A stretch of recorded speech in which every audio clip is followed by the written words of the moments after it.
IPL தொடரில் சென்னை சேப்பாக்கம் மைதானத்தில் CSK மற்றும் ஆர்சிபி அணிகள் மோதி கொண்ட போட்டியில் ஆர்சிபி அணி 50 ரன்கள் வித்தியாசத்தில் வெற்றி பெற்றது. சிஎஸ்கே அணியின் இந்த தோல்விக்கு கேப்டன் மற்றும் பயிற்சியாளர் செய்த ஒரு தவறு முக்கிய காரணமாக அமைந்திருக்கிறது. கடந்த ஆண்டு ஐபிஎல் தொடரில் இரு அணிகளும் மோதிய கடைசி போட்டியில் ஆர்சிபி அணி வெற்றி பெற்று இருந்தது. அந்த போட்டி பிளே ஆஃப் சுற்றுக்கு செல்வதற்கு எலிமினேட்டர் போட்டி போல அமைந்து இருந்தது. இதன் காரணமாக அந்த தோல்வி சிஎஸ்கே ரசிகர்களை பெரிய அளவில் பாதித்திருந்தது. எனவே தங்கள் சொந்த மைதானத்தில் அதற்காக பதிலடி கொடுக்க சிஎஸ்கே ரசிகர்கள் காத்திருந்தார்கள்.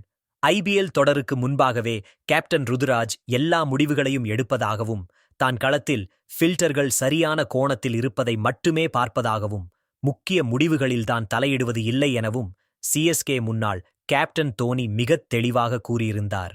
இதன் மூலம் ருதுராஜ் சுதந்திரமாக முடிவுகள் எடுக்கிறார் என்பது தெளிவானது.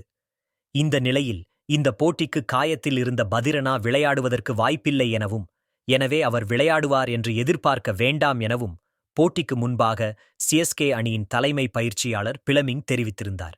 இந்த நிலையில் இன்று பதிரனா விளையாடியது அந்த அணிக்கு ஒரு பெரிய பின்னடைவை உருவாக்கியிருக்கிறது. இந்த முடிவை கேப்டன் மற்றும் பயிற்சியாளர் இருவருமே சேர்ந்து எடுத்திருக்க முடியும்.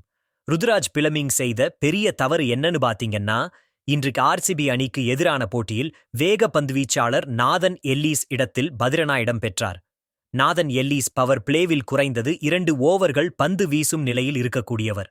ஆனால் பதிரனா மிடில் மற்றும் டெத் ஓவர்களில் மட்டுமே பந்து வீசக்கூடியவர். இந்த நிலையில் இன்று கலீல் அகமது மட்டுமே பவர் பிளே வேக பந்து வீச்சாளராக சிஎஸ்கே அணியில் இருந்தார். சாம்கரன் சப்போர்ட் பவுலர் ஆக மட்டுமே இருக்க முடிந்தவர். இந்த நிலையில் இன்று ஆடுகளம் ஆரம்பத்தில் வேகப்பந்து வீச்சுக்கு நல்ல சாதகத்தை கொடுத்தது. நல்ல பவுன்ஸ் இருந்தது. இதை கலீல் அகமது சிறப்பாக பயன்படுத்தினார். ஆனால் அவருடன் இணைந்து இதை பயன்படுத்திக் கொள்வதற்கு இரண்டாவது வேகப்பந்து வீச்சாளர் நாதன் எல்லீஸ் அணியில் இல்லை. இதன் காரணமாக உள்ளே வந்த அஸ்வின் ரெண்ட் கொடுத்தார். துருப்புச்சீட்டான நூர் அகமதுவின் ஒரு ஓவரும் பவர் பிளேவில் வீச வேண்டியதாக அமைந்தது. பதிரனாவை கொண்டு வந்த முடிவதால் தோல்விக்கு முக்கிய காரணமாக அமைந்தது. இரண்டாவது காரணமாக ரஜத் பட்டிதாருக்கு தீபக் ஹூடா கேட்ச் விட்டது அமைந்தது.